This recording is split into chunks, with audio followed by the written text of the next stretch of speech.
Բարև ձեզ սիրելի հայրենակիցներ, ողջունում եմ ձեզ Լաս Վեգասից։ Այսօր հոկտեմբերի 23-ն է 2025 թվական։ Կխոսենք աշխարհաքաղաքական, տարածաշրջանային, ներպետական ուշագրավ թեմաներից, որոնք կներկայացնեմ իմ մեկնաբանությամբ։ Իսկ սկզբանե ասեմ, որ այսօր ուղղակի նաև կտեսնեք, որ արևմուտքը հետևողականորեն օղակը սեղմում է Ռուսաստանի շուրջ բոլոր մակարդակներում եւ բոլոր ձևերով եւ ուզում ենք հասկանալ արդյոք համարժեք է մեր երկրի վարած քաղաքականությունը, որը ցանկանում է զարգացնել Ռուսաստանի հետ հարաբերությունը, խորացնել ու ընդլայնել եւ ընդդիմությունն էլ մեր պայքարում է նաեւ խորհրդարանական ընդդիմությունը եւ Ռուսամետ, որոնք լցրել են ամբողջ հանրային տիրույթը, որ ինչպես կան իշխանության եւ ավելի սերտ համագործակցություն հաստատեն Ռուսաստանի հետ, որ Ռուսաստանի, որը մեր աչքի առաջ հիմա լուրջ խնդիրների մեջ է, ու անկախ նրանից ինքը այդ խնդիրներից ինչպես դուրս կգա, այդ խնդիրները չեն կարող մեր վրա ազդեցություն չունենալ։ Մանավանդ, որ նույնիսկ եթե այդ վերաբերմունքի ընթացքում նրանք Ռուսաստանին համարում են թշնամի, իսկ Հայաստանի վարչապետը համարում է եղբայր, դա իրանց մոտ միտեղ մի անկյունում արձանագրում է, թե երբ են ճակատիդ հարվածում, դա երևում է որոշ ժամանակ հետո, երբ ցանկանում են դա անել։ Ոնց որ ժամանակին հիշացնում ենք, երբ որ Հայաստանի իշխանությունները Ղրիմի օկուպացիան ողջունում էին Ռուսաստանի կողմից ու բացատրում էին, որ դրա պատճառով մենք խնդիրներ ենք ունենալու, մենք այդ խնդիրները հետո ունեցանք եւ հետո զարմացանք, որ արևմուտքը մեզ չաջակցեց։ Էնպես որ դա անմիջապես արձագանք չի, որ մենք ասենք դե արեցինք, բայց ոնց որ թե մեզ չվիրավորեցին կամ էլ թե չէ մեզ տեղը չդրեցին։ Նրանք գիտեն երբ տեղը կդնեն։ Իրանք են որոշում իրանց վերաբերմունքը քո նկատմամբ։ Այդքան քաշ չունես, որ դու որոշես։ Հիմա նայենք ինչի մասին է խոսքը, այդ ինչ օղակը սեղմելու մասին է։ Եվրոպական միության խորհրդի նախագահ Անտոնիո Կոշտան վստահեցրել է Ուկրաինայի նախագահ Վոլոդիմիր Զելենսկիին, որ Եվրոպական միության անդամ պետությունների ղեկավարները կհաստատեն իրենց անսասան աջակցությունը Ուկրաինային եւ կկարողանան քաղաքական որոշում կայացնել Ռուսաստանի անշարժ գույքի հիման վրա փոխհատուցման վարկ տրամադրելու վերաբերյալ, որը կբավարարի նրա կարիքները 2026-2027 թվականների համար։ Հիմա հարց է առաջանում, եթե Եվրոպական միությունը, եթե ՆԱՏՕ-ն, եթե Ամերիկան պարտադրում են Ռուսաստանին գնալ խաղաղության, ֆիքսել այսօրվա իրավիճակը, ժամ առաջ գնալ զինադադարի, եւ այդ պարագայում նույնիսկ Եվրոպական միությունը հետևողականորեն քաղաքականություն է տանում հաջորդ տարիների համար, որ Ռուսաստանի նկատմամբ սանկցիաները պետքա շարունակվեն եւ այդ գումարը պետքա տրամադրվի Ուկրաինային, այսինքն իրանք չեն վերանայելու իրենց վերաբերմունքը Ռուսաստանի նկատմամբ, հետևողականորեն շարունակելու են ճնշումը նույնիսկ զինադադարի պայմաններում, նույնիսկ խաղաղության պայմանագրի պայմաններում, եւ ինչպես տեսնում եք, այս որոշումները մի օրում մի ժամում չի կայացվում, հետևողականորեն իրանք դրա վրա աշխատում են։ Այո, հետևում են աշխարհաքաղաքական իրավիճակին, որ կարող է պատերազմը նաև դադարել, բայց իրանք չեն վերանայում իրանց քայլերը, չեն սպասում, լա տեսնենք Տրամպը կհանդիպի Պուտինի հետ, թե չի հանդիպի, նոր իրանք իրանց որոշումը կայացնեն։ Իրանք իրանց որոշումը կայացրել են հեռանկարային, ինչպիսին է լինելու վերաբերմունքը Ռուսաստանի եւ Ուկրաինայի հանդեպ։ Ինչի ասե Կոշտան, ես շատ ուրախ եմ ողջունել ձեզ այստեղ Զելենսկիին նկատի ունի մեր գործընկերների շրջանում, որպես Եվրոպական միության ապագա անդամ։ Ինչպես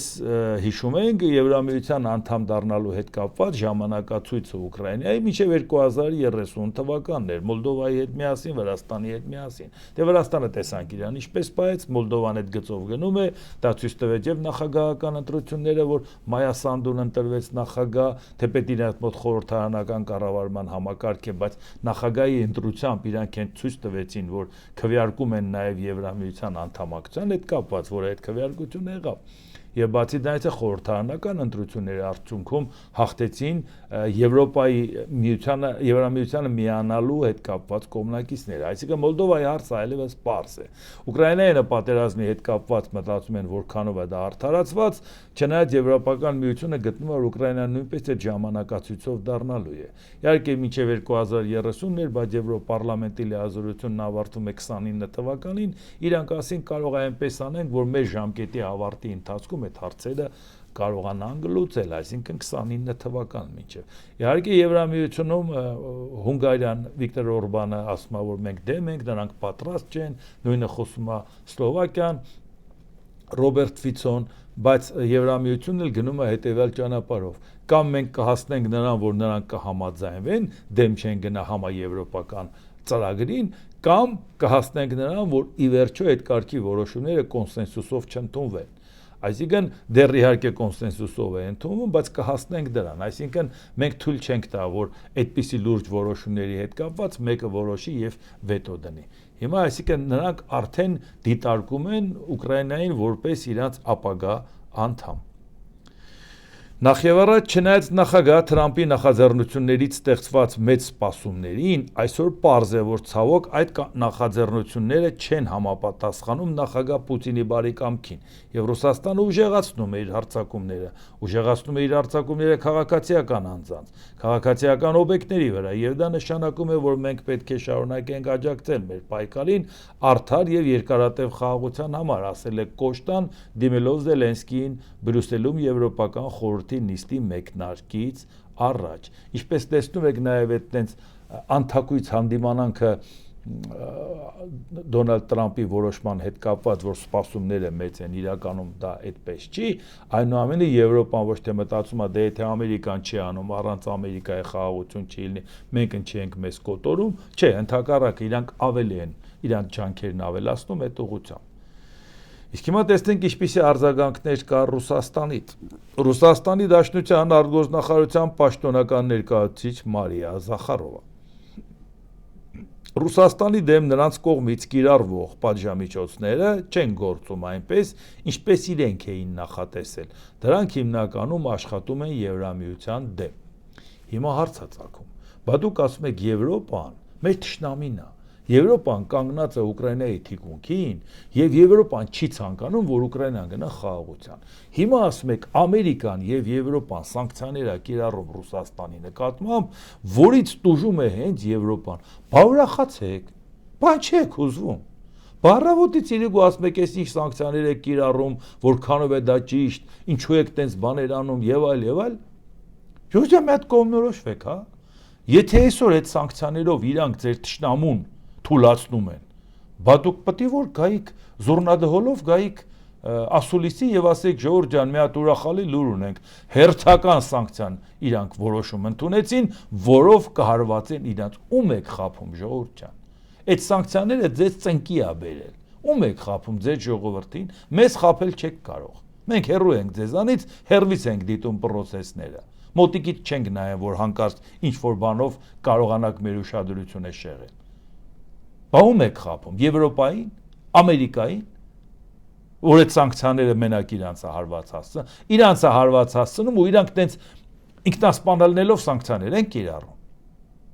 Չէ, Ժողովուրդ ջան, մենք լավ գիտենք, թե այդ սանկցիաների պատճառով դուք ինչի դեմ եք կանգնած։ Իսկ հիմա նայենք մեկ ուրիշ արձագանք Ռուսաստանից, որպեսզի պատկերացնենք, թե իրանք ինչպես են արձագանքում, ինչպես են պատկերացնում այն վիճակը, որը որ արևմուտքը իրանց դեմ կատարում է։ Ռուսաստանի Դաշնության անվտանգության խորհրդի փոխնախագահ Դմիտրի Մեդվեդև Տրամփի կողմից Բուդապեշտի գագաթնաժողովի չեղարկումից Ռուսաստանի դեմ նոր պատժամիջոցներ սահմանելուց հետո կան դեռ պատրանքներ ունեցողներ։ ԱՄՆ-ն մեր հակառակորդն է, իսկ նրա շատախոս խաղաղարարն այժմ լիարժեք կանգնել է Ռուսաստանի հետ պատերազմի ուղու վրա։ Իսկ սա Ժողովուրդ ջան, պետական պաշտոնյա է, անվտանգության խորհրդի փոխնախագահ, իշխող քաղաքական ուժի քաղաքական խորհրդի ղեկավար, նախկին նախագահ եւ նախկին վարչապետ։ Այսինքն ասել, որ սա Պուտինը չի ասում, Մեդվեդևն է ասում, շատ ծիծաղելի կլներ, որ առանց Պուտինի հետ համաձայնության Մեդվեդևը անվտանգության խորհրդի փոխնախագահը, որի նախագահը այդ կառույցի Պուտինն է, ինքը նման հայտարարություն աներ եւ շատախոս որակեր Տրամփին։ Դրանից բացի նաև խոսեր, որ այլևս Ռուսաստանի հետ պատերազմի ուղու վրա է Միացյալ Նահանգները։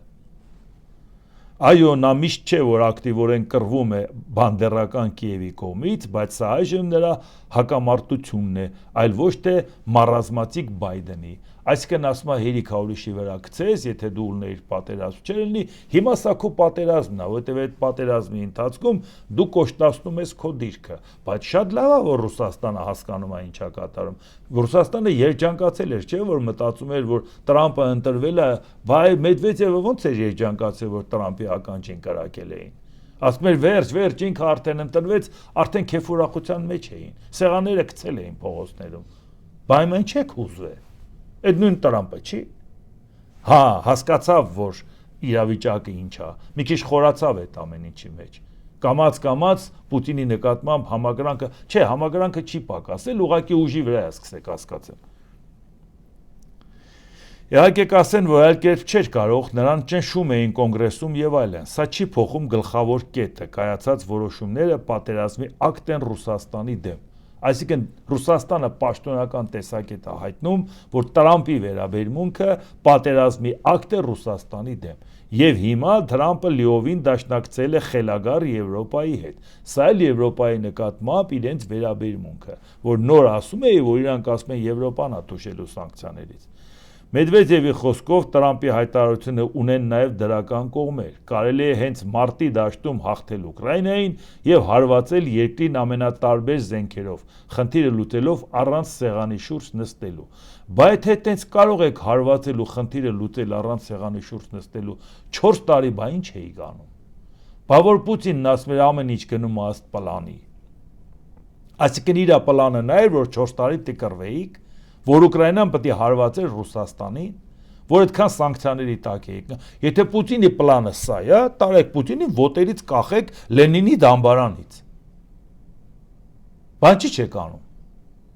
Այսինքն սա ինքը պլանավորել էր, որ 1.5 միլիոն Ռուսաստանի բնակիչ սպանի։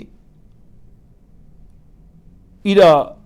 էներգոօբյեկտներին հարվածներ հասցվեն։ Եթե դա այդպես չի, դուք խաբվել եք, դուք թյուրիմացության մեջ եք, չէիք սպասում, որ Ուկրաինան կդիմադրի, չէիք սպասում, որ արևմուտքը թիկունքին կկանգնի, բայց սա արդեն իրողություն է։ Հիմա էլ ասում եք, դե էս ինչ լավ է, եթե Տրամպը խաղաղություն չի ուզում, մենք ավելի լուրջ հարվածներ կհասցնենք Ուկրաինային։ Հենց ավելի լուրջ հարվածները կհասցնենք, դա էլ կստիպի, որ Ամերիկայի Միացյալ Նահանգները ավելի կոշտացնի դիրքորոշումը, որովհետև հիմա դուք սա արտահայտում եք Տրամպի դեմ, ոչ թե Զելենսկու դեմ։ Տրամպ, դու մեր հետ սենց ես վարում, դե հիմա տես մենք քո հետ ոնց կվարվենք։ Սա դա է նշանակում։ Այսինքն, եթե դուք չդրթեք, Տրամպը կարող է էլի ձեր դեմ քայլեր չանի, բայց դուք ուղղակի սարքում եք ձեր գլխին։ ԵՄ արտաքին գործերի եւ անվտանգության հարցերով բարձր ներկայացուցիչ Կայա Կալաս Եվրամիությունն ընդունել է Ռուսաստանի դեմ պատժամիջոցների 19-րդ փաթեթը։ Սահմանափակումները կվերաբերեն ռուսական բանկերին, կրիպտոարժույթների փոխանակման բորսաներին եւ Հնդկաստանի ու Չինաստանի կազմակերպություններին։ Իմիջիայից 20-րդ փաթեթն էլ արդեն պատրաստվում է։ Այնպես չի, որ 19-ը մի քիչ ձգձգվեց ընդունելը, ասին լավ տեսնենք ինչ ալն, բայց 20-րդը արդեն պատրաստվում է։ Իսկ դրան զուգահեռ արդեն տեսնում ենք նաև վերաբերմունքը Ռուսաստանի գործընկերների։ Հնդկաստանի նավթավերամշակման գործարանները 50%-ով կրճատել են ռուսական նավթի ներմուծումը։ Սպիտակ տան խոսնակը հայտնել է, որ Հնդկաստանը այս որոշումը կայացրել է Միացյալ Նահանգների հետ բանակցություններից հետո։ Այնուամենայնիվ ասում են մենք պետք է մեր շահերով առաջնորդվենք Հնդկաստանից։ Նարենդրա Մոդին էլ էր ասում, այո, մենք պետք է վարչապետը առաջնորդվենք, բայց իրանք հասկանում են հենց իրանք շահերից է բխում, որ իրանք հարաբերությունները բարելավեն Ամերիկայի հետ, այլ ոչ թե Ռուսաստան։ Ռուսաստանից ինչ ուզենան կստանան։ Պետք չի Ռուսաստանի հետ լավը լինել քո ուզածը ստանալու համար։ Ինչքան վատը լինես, այնքան ոտերը տանգնելու ավելի շատ բան առաջարկի, ավելի էժան գներով։ Իսկ հիմա նայենք շարունակությունը։ Ուկրաինայի նախագահ Վոլոդիմիր Զելենսկին ժամանել է Շվեդիա։ Զելենսկիին դիմավորել է վարչապետ Ուլֆ Քրիստերսոնը։ Իդեպ սահմանադրական միապետություն է Շվեդիան, այսինքն թագավոր ունեն, Կարլ 16-րդ Գուստավը, բայց այդ հասկանալի է, որ երկրի հիմնական առաջի դեմքը դառնում է վարչապետը, այսինքն Զելենսկուն դիմավորել է առաջի դեմքը, եթե պետք է թագավորը չլներ, պարզ է, թագավորի պաշտոնը արարողակարգային ներկայացական է, խորհրդանշական կառույց է, նշանակում է առաջի դեմքն է ընդունել Զելենսկուն, ոչ թե Ուկրաինայի ղեկավարը այն մարդն է, որ տուժած երկիր է, եկել է, իրանք էլ ինչ-որ մեկին ուղարկել են օդանավակայան։ Մենք մշտապես ծանր ենք տանում, չէ, երբ որ Նիկոլ Փաշինյանը միտեղ գնում է եւ տեսնում ենք ով է ընդունում, տրամաչափը ընդունողի, դրանով չափում ենք վերաբերմունքը մեր երկրի, զուգահեռ նայում ենք ինչպես են ընդունում Ալիևին, զուգահեռ նայում ենք ինչպես են ընդունում Էրդողանին, համեմատության համար, որպեսզի հասկանանք ինչ է կատարվում, ինչպիսին է վերաբերմունքը մեր երկրի նկատմամբ, թե չէ ժպտալով նկարվելը բոլորը էլ նկարվում են։ Նրանք ի թիվս այլ հարցերի քննարկել են Ռուսաստանի պատերազմը Ուկրաինայի դեմ եւ Շվեդիայի եւ Ուկրաինայի միջև երկկողմ պաշտպանական համագործակցությունը։ Երեք ես ներկայացրեցի, որ իրանք $40 միլիոն օգնություն էր տվել Շվեդիան, այն Շվեդիան, որ վերջերս է դարձել վերջի անդամ ՆԱՏՕ-ի եւ ինքը որ ծովային հարևան է Ռուսաստանի հետ բավական առանցքային դերակատարություն ունեցող Բալտիկ ծովում, բայց ինքը չի վախենում Ռուսաստանից, ընդհակառակը ինքը օգնում է Ուկրաինային։ Բայց հիմա նաեւ շարունակությունը նայեք, հանդիպման շրջանակներում Շվեդիան եւ Ուկրաինան ստորագրել են առաջիկա տարիներին Կիևին մինչեւ 150 Գրիպեն E կործանիչներ մատակարարելու գործարքի վերաբերյալ հուշագիր։ Բայց շարունակությունը սա 10-15 տարվա երկար ճանապարհորդության սկիզբն է, ասել է Շվեդիայի վարչապետը, նշելով, որ գործարքը վերաբերում է կործանիչի ամենաառաջադեմ տարբերակին։ Այսինքն իրանք պատրաստում են Ուկրաինայի հետ համագործակցեն առաջիկա 10-15 տարին, այսինքն Ռուսաստան, իմացի քեզ առաջիկա 10-15 տարին եւ շատ ավելի հեռու միշտ էլ համարելու են հակառակորդ, միշտ էլ համարելու են վտանգ, միշտ էլ փորձելու են իրանց հարցերը լուծել։ Այս ամեն ինչը Ռուսաստանը իր գլխին սարքեց, նույնիսկ այն Շվեդիան, որ պատերազմի ընթացքում տարածք է կորցրել Ռուսաստանին անցել, նույնիսկ այն Ֆինլանդիան, որը պատերազմի ընթացքում տարածք է կորցրել, Խորհրդային Միությունն օկուպացրել է, որ հիմա դա գտնում է Ռուսաստանի տարածքում, նրանք դարձան ՆԱՏՕ-ի անդամ եւ ագրեսիվ ձևով իրանք ցանկանում են Միացյալ Նահանգների զորքերը տեղակայելով սպացի շատ լրջագույն զինվեն եւ զինեն նաեւ Ուկրաինային։ Ահա ինչի հասավ Վլադիմիր Պուտինը։ Ահա ինչի հասավ, բացի որ երկարացրեց սահմանը թե ծովային, թե ցամաքային ՆԱՏՕ-ի Ռուսաստանի հետ, նաև դարձրեց ագրեսիվ են հարևանները, որոնք ընդհանրապես որպես սոցիալական պետություններ մտներով անգամ չեն անցնում ՆԱՏՕ-ի անդամ դառնալը։ Հիմա ինչպես տեսնում եք, հետևողականորեն զինում են Ուկրաինային, պայմանագիր ստորագրում 10-15 տարով։ Հիմա առաջին անգամ ՆԱՏՕ-ի ուղղակի հրամանով գործող թագավորական նավատորմը իր ջրերում ռուսական ռազմանավ է կալանել։ Մեծ Բրիտանիայի պաշտպանության նախարարության տվյալներով գործողությունն աննախադեպ էր։ Այն անցկացվել է ՆԱՏՕ-ի միացյալ ռազմածովային ուժերի անմիջական հրամանատարության ներքո։ Ինչպես տեսնում եք, ոչ միայն ՆԱՏՕ-ի շրջանակներում շատ ենք խոսել նրա մասին, որ Եվրամիության անդամ չլինելով Մեծ Բրիտանիան դուրս էր եկել, որ իր հարցերը լուծեր, չմտներ ընդհանուր խնդիրների մեջ, բայց այսօր ինքը ավելի սերտ է համագործակցում Եվրամիության անդամ պետությունների հետ, այն եռյակի հետ քաշող ուժը Գերմանիայի եւ Ֆրանսիայի հետ միասին, եւ հիմա ինչպես տեսնում եք ՆԱՏՕ-ի շրջանակներում նաեւ պայմանավորվածություն էին հանդես բերել միասնաբար հանդես գալ եւ կալանել ռուսական նավը եւ փաստորեն առաջի անգամ է դա տեղի ունեցել, այսինքն ՆԱՏՕ-ի հրամանատարության ներքո է դա կատարվել, դա էր իրենց համար աննախադեպ, ոչ թե ասենք Բրիտանիան ասել է, այս մեր սահմանին մոտեցել եք, այս ինչ եք անում, այսինքն իրանք համահունչ գործում են Ռուսաստանի դեմ։ Իսկ հիմա նայենք Միացյալ Նահանգները, երբ որ արդեն ակնհայտ էր, որ Դոնալդ Տրամփն ասել էր, որ չի հանդիպելու Պուտինի հետ, բայց լավ, այդ ընթացքում ինչ է տեղի ունենում, իրանք ինչ են անում։ ԱՄՆ ֆինանսների նախարար Սկոտ Բեսենտը հայտարարել է, առաջինը ինչ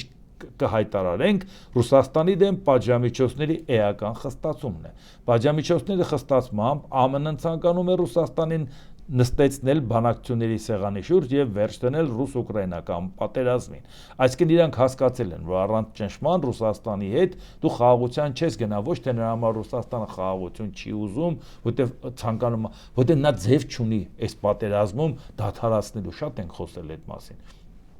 դադարեցնի իր ժողովրդին, ինչ ասի, ինչու համար էի կռվել, մի քանի կիլոմետր առաջ գնալու, այդ 1.5 միլիոն մարդու զոհը մի քանի կիլոմետր առաջ գնալ էր, բայց ինչքան տարած տվեցիր Չինաստանին, դրա դիմաց, որ այդ մի քանի կիլոմետր առաջ գաս, ու հանկարծ չասեք, բա անենց տեղերը առաջ եկե, որտեղ կա օգտակար հանածոներ, չէ, այնտեղ որտեղ տվեց Չինաստանին օգտակար հանածո չկար ու չինացիք եկել դա վերցրել էին, հա, ինչ չկար այնտեղ, որը որ տվել է Չինաստանին, ով որ ուզում է իմանա, թող գնա մի հատ նայի, թե ինչա տվել, դրա համար ինքը չի կարող պատերազմը դադարեցնել, պատերազմը դադարեցնել նույնիսկ մի քանի կիլոմետր առաջ գալ, նշանակում է ինքը ընդունում է իր պարտությունը, սա է հարցը, եւ դրա համար հիմա Ամերիկան հասկանում է, եթե Չեչենში չպարտադրի խաղաղություն, չի լինելու դա, ԱՄՆ ֆինանսների նախարարության արտասահմանյան ակտիվների վերահսկողության գրասենյակը լրացուցիչ պատժամիջոցներ է սահմանում Ռուսաստանի կողմից խաղաղության գործընթացի նկատմամբ լուրջ հետաքրքրության բացակայության պատճառով, այսինքն վերջ, Տրամպը ասեց, որ առաջ խաղացում չկա, ուրեմն մենք մեր քայլերն անում ենք, այսօրվա պատժամիջոցներն ուղղված են Ռուսաստանի երկու խոշորագույն նավթային ընկերությունների Ռոսնեֆտի եւ Լուկոյլի դեմ, իդեպ, այս որ ասում է երկու նավթային ընկերությունների, անգամ նրանց դուրս ձեռնարկությունները, որոնք գտնվում են Ռուսաստանում, բոլորին հանդեպ է վերաբերում այս պատժամիջոցները, այսինքն ընկերության նկատմամբ ամբողջական ԱՄՆ ֆինանսների նախարարությունը պատրաստ է հանրայնության դեպքում լրացուցիչ միջոցներ ձեռնարկել աջակցելու նախագահ Տրամփի ջանքերին հակամարտությունը դադարեցնելու համար, գերատեսչությունը նաև կոչ է արել դաշնակիցներին միանալ եւ հետեւել այս պատժամիջոցներին, ահա Սա է, որ Միացյալ Նահանգները արդեն վերաբերմունքը փոխում է։ Իհարկե շատերն ասում են, պետք չի վստահել Դոնալդ Տրամփը կարող է որոշ ժամանակ հետո վերաբերմունքը նորից փոխի։ Ժորժ ջան, հասկանում եմ, դրա մասին ես խոսում եմ նախընտրական շրջանից սկսած, թե ինչ է խոստացել Դոնալդ Տրամփը, ինչը կկատարի, ինչը չի կատարի եւ ինչպիսի վտանգներ կա դրա մեջ։ Բայց այսօր Ամերիկայի նախագահ Դոնալդ Տրամփն է, մենք է սպասելիք ունենք Ամերիկայից։ Թեկուզ նվազագույն լավատեսական ինչ-որ բանը մտածում ենք գուցե կարող է հուսադրող լինի եւ ի վերջո գա մի պահ, որ ինքը հասկանա, որ հետդարձի ճանապարհ չունի, ինքը պետք է պարզապես առաջ գնա եւ Ռուսաստանին ռազմավարական պարտության մատնի, ուրիշ տարբերակ ուղակի չունի, դրա համար հաշվի առնելով, որ եթե ուրիշ տարբերակ չունենա, ստիպված դա պետք է անի, հույս ունենք, որ դրան կհասնենք։ Իսկ հիմա նայենք մեր դաշնակից Ֆրանսիան ինչով է զբաղված, որ հասկանանք, բա մենք ինչով ենք զբաղված Ռուսաստանի հետ հարաբերություններում։ Ֆրանսիայի զինված ուժերի գլխավոր շտաբի պետ գեներալ Ֆաբիեն Մանդոն ինչ է ասել։ Ֆրանսիացի զինվորականները պետք է պատրաստ լինեն 3-4 տարի հետո Ռուսաստանի հետ բախման։ Մանդոնը կարծում է, որ Մոսկվան կարող է գայթակղվել, շարունակել պատերազմը Եվրոպայում։ Ռուսաստանը Եվրոպան ընկալում է որպես կոլեկտիվորեն թույլ։ Այսինքն ասում է, հոպ, չեղավ սենց։ Այս կարծիքին է, դրա համար ինքը մտածում է, որ առաջ կգա, այս կանի, այն կանի։ Հիմա կտրվեցին Ռուսաստանից, շատ քիչ է մնացել, որ ուղղակի էներգոկախվածություն Ռուսաստանից չունենան։ Եթե նույնիսկ քիչ է մնացել, այս քիչ կախվածությունը առանձնապես վտանգավոր չի։ Եթե նույնիսկ իրանք դադարեցնեն այսօր, եթե նույնիսկ համարենք դրան պատրաստ չեն, այն մյուս լծակներով ամեն ինչ կանեն այլընտրանքային, որ կատաստրոֆիկ որևէ բան տեղի չի ունենա։ Այնպես որ Եվրոպան հասկանում է, որ պետք է ատամ ցույց տա։ Միևնույն ժամանակ գեներալը ընդգծել է, որ Ֆրանսիան ունի ամեն ինչ, ինչ անհրաժեշտ է ինքնավստահ լինելու համար։ Եթե մեր պոտենցիալ մրցակիցները, մեր հակառակորդները տեսնեն, որ մենք ջանքեր ենք գործադրում պաշտպանվելու համար, եւ որ մենք ունենք այս վճռականությունը, ապա նրանք կարող են ձեռնպահ մնալ հարձակումից, ասել է գեներալ Մանդոնը։ Այսինքն ինչ է ասում։ Այն ինչ որ ընդունված է ասել, որ ուզում ես խաղաղություն պատրաստվիր պատերազմի, սիվիս պակեմ պարաբելում, այդ նույն բանը ասում է, եթե Ռուսաստանն իմանա, որ մենք ուժեղ ենք, նա մտքից կհանի հարձակվելը, այսինքն մենք պարտավոր ենք զինվել։ Սա բացի նա, որ Ֆրանսիան մեր բարեկամ պետությունը, որ մենք հույս ունենք, որ Եվրամիության այդ լոկոմոտիվ պետությունը ամենամոտն է, որ Հայաստանի հետ, եթե մենք Եվրամիության ուղղությամբ քայլեր անենք, առաջի երկիրը, որից կարող ենք ակնկալել սերտ համագործակցություն, եւ մեր շահերը ընդհանուր եվրոպական քաղաքականությունում ներկայացնել դա Ֆրանսիան է, ինչքան էլ մենք Մեծ Բրիտանիայի եւ Գերմանիային կարևորենք, նրանք չեն մեր հետ, ասենք, այնպիսի դաշնակից պետություն, ինչպիսին Ֆրանսիան է։ Եվ այս պարագայում մեր բարեկամ Ֆրանսիան նախապատրաստում է Ռուսաստանի դեմ պատերազմի։ Մենք նախապատրաստում ենք Ռուսաստանի հետ ախպերությունը ավելի եղբայրացնենք։ Չենք ուզում հասկանանք, որ իրանք մեր մասին ինչ կարծիքի են, բայց դա զարմանում եք, որ մի քիչ էլ пассив է նրանց վերաբերմունքը։ Բա ինչ էիք ակնկալում, որ ինչ ելներ։ Մարդը կոնկրետ իր հասարակությանն ասում, պիտի զինվենք, որ զինվում են, որ պատրաստում են, դա ծախս չի, որ հարկատուի վզին բեռ են դնում, դա ծախս չի, որ հարկատուն դժգոհում է, գնում ընտրության ժամանակ ասում է, այս ինչի եք սենց անում, դա պրոբլեմ չի, մտնում են այդ պրոբլեմի տակ, որովհետև ասում են Ռուսաստանը շարունակում է մնալ չարիք։ Ինչ ենք անում մենք, ասում ենք Ռուսաստանը մեր եղբայրն է։ Ինչ են անում մեր ընդդիմությունը, ասում են պետք է ավելի եղբայրանանք մեր եղբոր հետ։ Էս է ժողովուրդ ջան, բայց ինչ ենք ասում, մի հատ տեսնենք աշխարհը ինչ է կատարում, մենք ինչով ենք զբաղված։ ԱՄՆ նախագահ Դոնալդ Տրամպը հայտարարել է, որ չեղարկել է Ռուսաստանի նախագահ Վլադիմիր Պուտինի հետ նախատեսված հանդիպումը Բուդապեշտում, քանի որ տպավորություն է ստեղծվել, որ իրենք նպատակին չեն հասնի։ Իհարկե երեք էլ արդեն պարզ էր, որ ինքը ասել էր, որ հանդիպումը չի լինի, բայց ուղղակի որ կոնկրետ ասում է չեղարկում ենք, որովհետև արդեն նախնական իմացանք, որ նպատակի չենք հասնի, իմաստը որն է, այսինքն չեղարկման մեղքը դրեց Ռուսաստանի վրա։ Ռուսաստան դու պատրաստ չէիր նույնիսկ գայիր նստեիր, քո ասելիք հասեիր բանակցային սեղանի շուրջ։ Դու ի սկզբանե դրեցիր կոշտ պայման, դա հռչակեց հայտարարեց Սերգեյ Լավրովը արտգործնախարարը, որի մասին մենք խոսել ենք միասին, եւ բանակցությունից առաջ կոշտացրեց իր դիրքը, սա է, ուզում եք ուզեք, չեք ուզում չէ։ Տրամպն էլ ասեց, բայց հանդիպում ենք, ինչ անենք։ Այսինքն դու նախապայման ես դնում հանդիպումից առաջ։ Էլ հանդիպեմ ինչ անեմ քո հետ։ Իսկ հիմա դրա շարունակությունը, եթե արդեն Տրամպը գտնում է, որ անիմաստ էր այդ հանդիպումը, ոչինչի չէր հասնի, Վաշինգտոն կատարած այդ ժամանակ լրագրողների հետ զրույցում ՆԱՏՕ-ի գլխավոր քարտուղար Մարկ Ռյուտեն ասել է. ՆԱՏՕ-ն ցանկանում է անհապաղ հրադադար Ուկրաինայում, առանց նախապայմանների, այո, կանգ առեք այնտեղ, որտեղ հիմա գտնվում եք։ Սա է մեր գլխավոր ուղերձը։ Եվ սա այն կարևոր ուղերձն է, որի պարագայում ՆԱՏՕ-ն ասում է, որ դալունն ասում է եւ նաեւ եվրոպական բոլոր երկրները, ոչ միայն ՆԱՏՕ-ի անդամ, որ պետք է պատերազմ է, անգամ Ուկրաինան է դրան համաձայնվել։ Ասում է այսօր գնանք զինադադարի, չօրինականացնենք օկուպացված տարածքները, բայց գնանք զինադադարի, ժողովուրդ ջան, ու նստենք բանակցային սեղանի հետ կապված, որոշենք սեղանին եւ որոշենք ինչ ենք անում։ Այսօր Ռուսաստանն է դրան դեմ, որովհետեւ շատ-շատերը, որ Ռուսաստանին հաղթանակ էին շնորհել, ասում են տեսակ Ռուսաստանը առաջ է գնում, հիմա իրանք լսում են իրանց Ռուսաստանի ղեկավարներին կամ մենակ չասենք իրանց ղեկավարներին Հայաստանում Պուտինի համար խելագարվող հոգեխանգարումունքի մեջ ընկնող ավելի շատ մարդ կա, քան անգամ 140 միլիոնոց Ռուսաստանում, մի փոքր Հայաստանում, որտեղ իրանք այդ հարվածներ իրանց գլխին չեն ուտում։ Ռուսաստանը մեն խնդիրներ որ կա իրանց գլխին չի գալ, իրանք հերվից են սիրում Պուտինին։ Հիմա բա Պուտինը ինչի չի գնում այդ ամեն ինչի։ Չի ուզում խաղաղություն, բան չի ուզում, կարողանում է գրավ, ինչի է Տրամպից ակնկալում, որ ճնշի Ուկրաինային իրան տարածք տա, գրավի, եթե կարում ես։ Չինաստանի արտգործնախարարության խոսնակ Գո Ցյագունը հայտարարել է. Ռուսաստանի նախագահ Վլադիմիր Պուտինի վրա ճնշումը չի հանգեցնի ուկրաինական ճգնաժամի լուծմանը։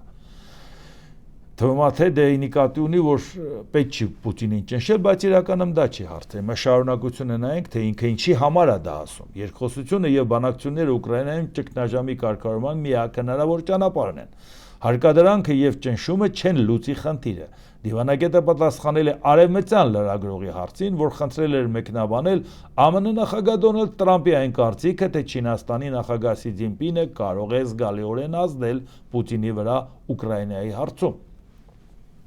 Այսինքն Չինաստանից ասում են, որ դուք կարծում եք, որ մենք այնքան լծակ ունենք, որ կարանք Ռուսաստանին պարտադրենք, որ նա գնա խաղաղության, իսկ դա մենք էլ գիտենք, մենակ Տրամպը չգիտի։ Մենք շատ լավ գիտենք, որ ոնց է Չինաստանը Ռուսաստանի շալակը բարձրացած։ Ու անգամ որևէ քաղաքագիտական ձևակերպում ես չեմ այն, ասում եմ Ռուսաստանի շալակին նստած է Չինաստանը։ Ակնհայտորեն։ Ուղղակի ինչ ուզում է ստանում է։ Այս անգամ պատահական չէր, որ ասի այնպես ինչպես վերաբերում է Սի Ցզինպինը, վարվում է Սի Ցզինպինը Պուտինի հետ, նա պարտավոր է նրա հետ ամուսնանալ։ Բարեկիրթ մարդիկ այդ դեպքում ամուսնանում են, էլի, այդպես սիրուհու կարգավիճակով չեն թողում։ Ամբողջ աշխարհը դա գիտի, որ Չինաստանը ինչ կարա բերել Ռուսաստանի գլուխը։ Հիմա չինացիք ասում են, որպեսի ասենց ասած իրանցից չնեղանան, որ մենք կարանք անենք չենք անում, այդ այնպես չի, որ մենք որ ճնշենք, դա կլինի, բայց դա թողնում են բանակցային թեմա, որպեսզի Տրամպի հետ բանակցեն եւ ասեն, որն է դրա գինը, որ մենք Ռուսաստանին ճնշենք, որովհետեւ Տրամպի հետ հանդիպում պլանավորել, Տրամպին հրավիրել Ամերիկա, Տրամպն ասում է Չինաստան դու կարաս ճնշես, չես անում, ասում է չէ, բավարար չի դա, ինչի համար է դա։ Դա նրա համար է, որ ասում է դե արի նստենք մի հատ պայմանավորվենք, այսինքն արվելու է այն ինչի մասին, որ ոչ թե խոսում ենք, ոչ թե ցանկանում, այլ երազում ենք, որ Ամերիկան հարաբերությունը Չինաստանի հետ կարգավորի, որպեսզի Ռուսաստանին մեկուսացնի եւ Ռուսաստանին տանի պարտության, որից հետո Չինաստանին ասի դու էլ քեզ խելոք պայի, որ մի քիչ ջղայնանամ, կարող է հանկարծ դու էլ խնդիր ունենաս։ Լա առաջ մեկի հարցը լուծի, նոր անցի մյուսին։ Հուսանք, որ այս պարզաբանումը ոչ թե մերժում են, որ Չինաստանը չի ուզում անի կամ չի կարողանում անի, այլ հույս ունեն, որ դա այդ հարցը կկարգավորեն Տրամպի հետ հանդիպման արդյունքում կամ բանակցությունների արդյունքում։ ԱՄՆ նախագահ Դոնալդ Տրամպը հայտարարել է, որ Տամահավք թերավոր հրթիռների աշխատանքը յուրացնելը պահանջում է առնվազն 6 ամիս, սովորաբար 1 տարի։ Տրամպը որպես այդ հրթիռները Կիևին փոխանցելու դժվարությունների պատճառներից մեկը նշել է ուսուցման տևողությունը եւ բացատրում էր դա, որ այսինքն եթե մենք պետքա սովորեցնենք, որպեսզի դա օգտագործենք, դա բավական լուրջ ժամանակ է, իսկ եթե մենք այդ ժամանակը չենք սպասում, այդ Տամահավկը տալիս ենք Ուկրաինային, նշանակում է մենք պետքա հարվածենք դրանով Ռուսաստանին, որը մենք չենք անի։ Այսինքն ստացվում է պատճառը դա է, որ չենք տալիս, որովհետև այդպիսի խնդիրներ կա։ Ուղղակի մի խնդիր կա, որ հիշում ենք, որ նույն Դոնալդ Տրամպը ասում էր, որ Պուտինի հետ խոսած եւ ասեց հո դեմ չես, որ ես Ուկրաինային տամ 1000-ից 2000 Տամահավք հրթիռ։ Ասեց ոնց որ թե Պուտինի դուրը դա չեկավ։ Ժորժ ջան, Դոնալդ Տրամպը մեզ բացատրում է, որ 6 ամսից մի տարի է տևելու, ինչու համար չի տալի։ Բայց մենք էլ իրան հիշացնում ենք, որ դու էր խոստացել, որ պիտի տար։ Մեր մտքով երբևիցե կանցներ Տամահավկի մասին խոսել, եթե դու այդ մասին չխոսեիր, դա որպես շանտաժի գործիք դու ես օգտագործել Ռուսաստանի դեմ։ Եվ մենք էլ գիտենք, որ այո, վաղ եթե Ռուսաստանը իր պարտավորությունները չկատարի եւ արհամարի Տրամպի խոսքը վերանայելու է, այս 6 ամսին էլ չես նայելու, պետք կլի քո համապատասխան մասնագետներին կուղարկես եւ Ուկրաինային կօգնեն։ Եվ պատահական չի, որ դրա արձագանքը կատեգորիկ հարցը փակող չի, Ուկրաինայի նախագահ Վոլոդիմիր Զելենսկին մեկնաբանել է իր ամերիկացի գործընկեր Դոնալդ Տրամպի վերջին որոշումը Ուկրաինային Տամահավք հրթիռներ չմատակարարելու վերաբերյալ։ Ես կարծում եմ, որ դուք այս մասին լսել եք նախագահ Տրամփից։ Սա շատ նուրբ որոշում է, բայց իրավիճակը նույնն է, ինչ նախկին պատժամիջոցների դեպքում։ Պատժամիջոցների վերաբերյալ որոշումն անհնար էր թվում։ Այսինքն ժամանակին էլ էր, չէ՞ տենց։ Խոսում էին Ջևելին կտան չեն տա, տվեցին, խոսում էին Հայմարս կտան չեն տա, տվեցին, խոսում էին Ատակամս կտան չեն տա, տվեցին, այսինքն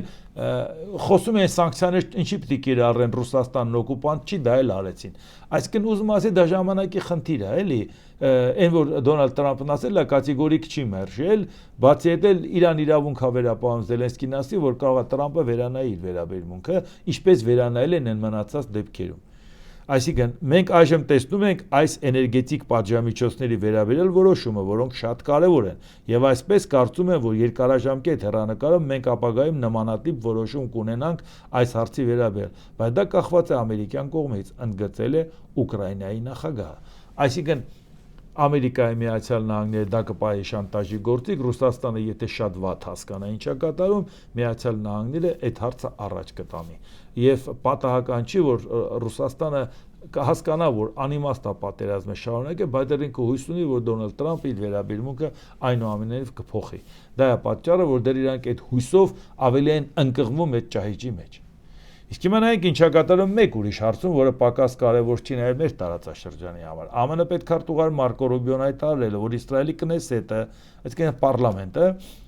Կնեսետի կողմից արևմտյան ափի բռնակ կցման ուղղությամբ ձեռնարկված քայլը կսպառնա նախագահ Դոնալդ Տրամփի Գազայում հակամարտությունը դադարեցնելու ծրագրին։ Այո, դա քվեարկություն է Կնեսետում, բայց կարծում եմ նախագահը հստակեցրել է, որ մենք այս պահին դրան չենք աջակցի, եւ մենք կարծում ենք, որ դա պոտենցիալ սպառնում է խաղաղության համաձայնագրին, ասել է Ռուբիոն։ Իսկ հիմա բացի Ռուբիոն, նաև Ջեյ Վենսը, փոխնախագահը նույն հարցին է անդրադարձել։ Իրանք շատ վտանգավոր են համարում դա։ Արևմտյան ափի անեքսիայի վերաբերյալ Կնեսետի քվեարկությունը հիմար քաղաքական հնարք էր։ Մենք վիրավորվել ենք դրանից, մենք թույլ չենք տա, որ արևմտյան ափը անեքսիայի ենթարկվի։ ԱՄՆ նախագահ Դոնալդ Տրամփն ասել է, որ Վաշինգտոնը թույլ չի տա Իսրայելին անեքսիայի ենթարկել արևմտյան ափը։ Դա տեղի չի ունենա, քանի որ ես իմ խոսքը տվել եմ արաբական երկրներին։ Մենք նրանցից հսկայական աջակցություն ենք ստացել, եւ Իսրայելը հիմա չի կարող անեքսիայի ենթարկել։ Եթե սա տեղի ունենա, Իսրայելը կկորցնի Միացյալ Նահանգների ողջ աջակցությունը, ասել է Տրամփը։ Ինչն է այստեղ տարօրինակ։ Այնպես չի, որ Իսրայելը անեքսիայի ենթարկելը այդ տարածքը ցանկություն ունի վերջնականապես ամրագրել օրենսդրորեն, այնպես չի, որ դա նորություն է, որովհետև 6-օրյա պատերազմի ժամանակ Իսրայելը հսկայական տարածքներ վերցրեց, թե Եգիպտոսից, թե Սիրիայից, թե Հորդանանից, Տրանսհորդանիայից այն ժամանակ, բայց խնդիրը ստե ուրիշ է։ Հիմա ասում է, որ եթե արևմտյան ափը Հորդանան գետի հանկարծ իրանք օրենսդրորեն միացնեն իրանց, դե մենք գիտենք, որ Իսրայել պետությունը երբ որ ՄԱԿ-ը որոշեց 1947 թվականի նոյեմբերի 29-ին, այնտեղ 14.1 կիլոմետր էր։ Հիմա արդեն ինքը 22.1 քառակուսի կիլոմետր է փաստացի եւ նաեւ ցանկանում է հետեւողականորեն դրանք ամրագրել օրենսդրորեն, որ դա իր տարածքներն է։ Բայց լավ, դա էլ հասկացանք, բայց ի՞նչն է այսքան տարօրինակ սրա մեջ։ Տարօրինակը նա է, որ թարսի պես մի քիչ հիշողություններս վատ չի, ու հիշում ենք, թե ինչ է ասել Դոնալդ Տրամփը դեռ փետրվարի 4-ին, երբ որ ինքը հանդիպել էր Բենյամին Նեթանյահուի հետ Սպիտակ տան օվալաձև աշխատասենյակում։ Վայ ինչ էր ասում։ Առաջիկա 4 շաբաթվա ընթացքում մենք կորոշենք մեր վերաբերմունքը, ճանաչում ենք Հորդանան գետի արևմտյան ափը Իսրայելին որպես անբաժանելի մաս, թե չենք ճանաչում։ Չնայած հիմնավոր ենք համարում Իսրայելի ներկայացած փաստարկները, եւ դա ինչի համար էր ասում, այդ մասին ես հատուկ անդրադարձել եմ, դրա համար ավտոմատ կերպով հիշեցի։ Այն ժամանակ ինքը հույս ուներ, որ Գազան Իսրայելը դատարկելու է եւ Ամերիկան այնտեղ կուրորտ է ստեղծելու։ Իսրայելը լավ էլ դատարկում էր եւ նաեւ դրա անվան տակ ասում էր, որ մենակ Համասը չի ահաբեկիչ, նաեւ պաղեստինցիներ շատ ահաբեկիչներ կան, ընդհանրապես պետք է մաքրենք, այն հույսով, որ Ամերիկայի Միացյալ Նահանգները ավելի սերտ կաջակցի, դրա մասին էլ ենք խոսել, որ Դոնալդ Տրամփը վատություն է անում Իսրայելին, եւ այդ ողջավորությունը, որը Նեթանյահուն ունի, քիչ է գալու իրա, որովհետեւ շատ ավելի շատ երկրների հետ ինքը խնդրեմ է ստեղծում, հույսը դնելով Միացյալ Նահանգների վրա, բայց այդ ժամանակ, երբ որ ողջավորված էին, որ Հորդանան գետի արևմտյան ափը կարող են անեքսիայի ենթարկել, պարլամենտն էլ որոշում կայացնի, այդ ժամանակ իրանք մտածում են, որ իրանց պարտավորությունը Գազայում կատարել են։ Եթե Տրամփին չի հաջողվել Գազան վերցնել եւ կուրորտ սարքել, դա արդեն Իսրայելի խնդրեմը չի, որովհետեւ ինքը գենոցիդի բեռը ուսերին վերցրած այդ խնդիրը իրականացնում էր։ Ցամաքային գործողությունը հիշեք ինչեր էր տեղի ունենում։ Ու շատ ենք ասել, որ համենայն դեպս Նեթանյահուն իր համար խնդրեմ է ստեղծում եւ իր պետության համար։ Ամերիկան այնքան հզոր է, որ կարող է իր դաշնակից պետությանը թշնամի սարքի բոլորի հետ։ Եվ իրենքը դրանից չտուժի, բայց տուժելու այդ պետությունը նա պետք է մտածի, դրա համար ինչ եմ գնում, այսօր Տրամփն է, վաղը Տրամփը չի։ Բայց հիմա այսօր անգամ Տրամփն է, որ Տրամփը այլևս քեզ թույլ չի տալիս։ Ասում է, եթե դու հանկարծ կգնաս անեքսիայի, ապա դու կկորցնես Ամերիկայի վստահությունը, աջակցությունը, բայց այդ դեպքում հարց։ Իսկ ինչու համար կկորցնես, որովհետև փետրվարից հետո արդեն Դոնալդ Տրամփը գնաց Սաուդյան Արաբիա, Էմիրություններ եւ այնտեղ ինքը պայմանավորվեց Քաթարի հետ եւ ինքը բավական լուրջ ձևով աջակցություն ստացավ։